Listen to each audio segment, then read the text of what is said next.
नमस्कार दोस्तों, आप देख रहे हैं इंडियन न्यूज नेटवर्क। मैं हूं आपके साथ फैजुल शेख। इस वक्त हम हैं नाथनगर विधानसभा क्षेत्र में और हमारे साथ एमआईएम पार्टी के भावी प्रत्याशी मोहम्मद इस्माइल जी हैं। आइए उनसे बात करते हैं। सर, सबसे पहले आपका इंडियन न्यूज नेटवर्क में स्वागत है। बहुत बहुत शुक्रिया आपका और हम आपका भी स्वागत है। हाँ सर, क्या कहेंगे? देखिए, देश में जो बिहार में एसआईआर का मुद्दा बड़ी तेजी से चल रहा है, आपकी पार्टी या आप किस तरीके से स्टैंड लेते हैं? देखिए, इसमें हमारे राष्ट्रीय अध्यक्ष ने पहले ही कहा है, एसआईआर कराना ये चुनाव आयोग का हक है, हम उसके खिलाफ नहीं जाते। लेकिन बिहार में जहां अभी चुनाव के वक्त ये वक्त ऐसा है जिस वक्त ये एसआईआर करा जा रहा है, ये एक मुद्दा है। यहाँ सवालिया निशान खड़ा होता है कि 2 महीना चुनाव को समय बचा है और इतना बड़ा एक्सरसाइज पूरे बिहार की जनता से डॉक्यूमेंट्स मांगना इतने कम समय में, ये सवालिया निशान है। जी, कहीं ना कहीं यहाँ बिहार के लोग बाहर में भी, प्रदेश में भी काम करते हैं, तो क्या लगता है संभव है इतना जल्दी कराना? नहीं, बिल्कुल संभव नहीं है। बिहार से, जैसा कि आप जानते हैं कि पलायन बहुत बड़ा मुद्दा है। यहाँ के 60% नौजवान और मेच्योर्ड लोग कमाने खाने के लिए प्रदेश में रहते हैं और इतना कम वक्त दिया है आपने कि अगर कोई कंपनी में छुट्टी का एप्लीकेशन भी देगा तो उसको छुट्टी मिलते और आते जाते समय चला जाएगा। और अभी जो समय बचा है, बिहार आप जानते हैं कि हर साल बाढ़ से ग्रस्त रहता है। एक श्राप हम लोगों को है, आधा बिहार जलमग्न हो जाता है और इस बाढ़ की दशा में हम लोगों को अपना जान बचाना मुश्किल रहता है, जिसमें आप जैसा जटिल प्रक्रिया और ऐसा सब डॉक्यूमेंट्स मांगते हैं, ये देना कहीं पर से संभव नहीं है। आज से पहले भी 2003 में भी एक बार ऐसा मतदाता पुनर्निरीक्षण हुआ था, तो उसमें कई साल लग गए थे। तो क्या कहेंगे, इतना कुछ समय देना चाहिए सरकार को? बिल्कुल, ये जो समय एसआईआर के लिए रखा गया है, ये समय बहुत कम है। ये बहुत बड़ा एक्सरसाइज आप समझिए। हिंदुस्तान अभी बिहार में एसआईआर करके पूरे बिहार की जनता को इसमें भाग लेना है और ये 25 दिन और 1 महीने में ये संभव नहीं है। जी, कहीं ना कहीं भागलपुर जिला की बात करें तो अभी जो ये पुनर्निरीक्षण हुआ है, इसमें कितने 2,44,000 लोगों के नाम कट गए हैं। तो क्या लगता है, आप इस पर क्या कहना चाहिए? हाँ, ये आंकड़ा हमारे पास भी आया है। 2,44,000 कुछ लोगों का नाम वोटर लिस्ट से कटा है। जी, जिसमें चुनाव आयोग ने जो उसमें हवाला दिया है कि इतने लोग मृत्यु हो गए, इतने लोग पलायन कर चुके हैं, उसका डेटा भी हमने मंगाया है। इस पर हम लोग फिर विचार विमर्श और मंथन कर रहे हैं।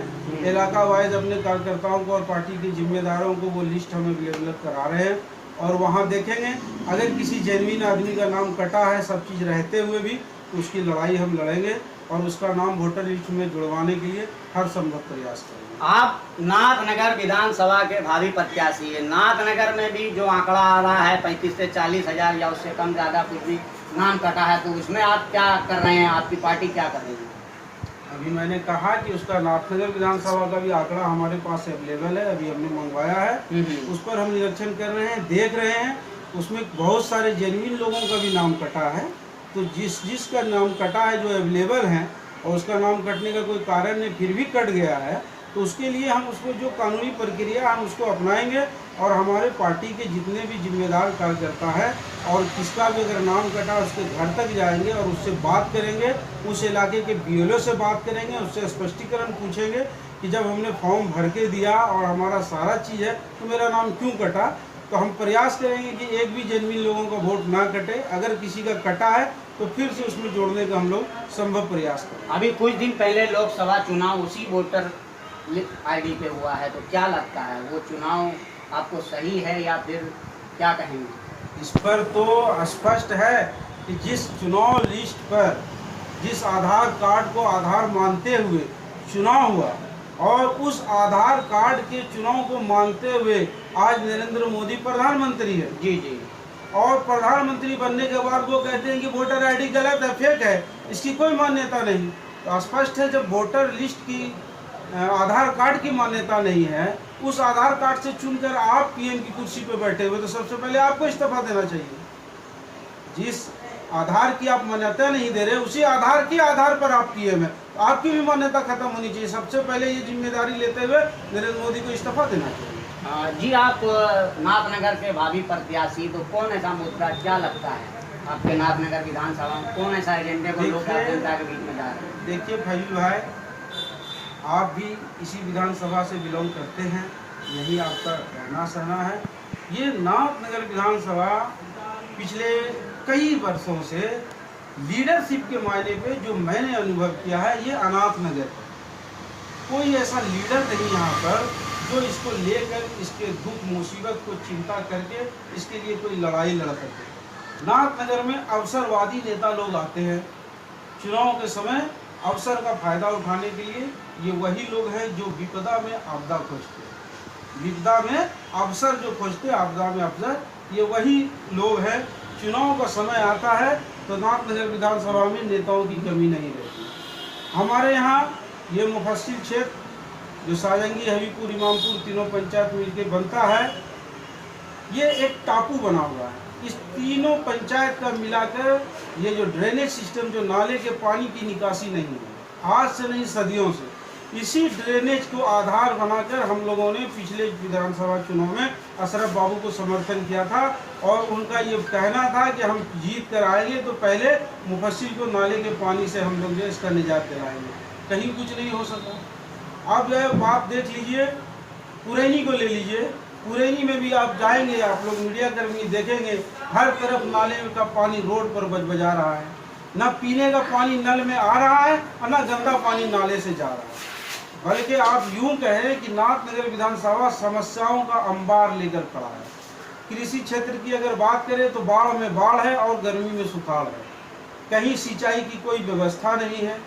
आप सबौर प्रखंड में चलें, फतेहपुर राजपुर को देखें, फतेहपुर चौका को देखें, वहाँ पर सारे जगह नाला बना हुआ है। नाले की पानी की निकासी का संभव प्रयास किया गया, लेकिन पूरे मोहल्ले का पानी मेन रोड को, जो सबौर भागलपुर एनएच है, उसको पार करते हुए इंजीनियरिंग कॉलेज होते हुए गंगा जी में समाहित होने का है। लेकिन उस रोड पर कोई नाला नहीं है। सारे रोड का पानी पूरे मोहल्ले का रोड पर बजाता रहता है। उसी रोड से हमारे एसपी साहब भी गुजरते हैं, डीएम साहब, मंत्री साहब, एमपी साहब, सब गुजरते हैं, लेकिन किसी का नज़र इस पर नहीं पड़ता।